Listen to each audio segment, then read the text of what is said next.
tarjo harmonia biwer welcome nya bul bireven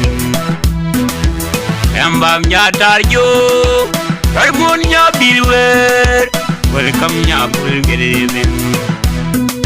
balang nyiri lum kanyir dial ta do nyiri jendau yin ta ka do nyiri gabal yin bana puro nyiri nya bil kan gwangki balang garnya bol namne di lagur munya bol bejim te dalon namne di lagur munya bol bejim te dalon ka kam ngir ga jawiyam kana kam ngir ragna ser kan mai gut balang garnya bol ka du nyir ayut kana du nyir ben dial kan panjak balang garnya bol namne di lagur munya bol bejim te dalon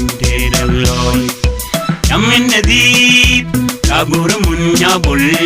bejim te dalon balang nyir bangai gicene balang nyir bangai karwaide balang nyir bangai kaludi balang nyir bangai kalunal kan kyang boy falpin balang garnya bol balang nyir bangai gicene balang nyir bangai karwaide balang nyir bangai kaludi balang nyir bangai kalunal kan kyang boy falpin balang garnya bol namne di lagur munya bol bejim te dalon namne di lagur munya bol bejim te dalon balanga bende warnyiri anyiri jo chimamun takur ben welani yal Unya buld sadela jizire yang durwot kelang shalwi balang garnya bul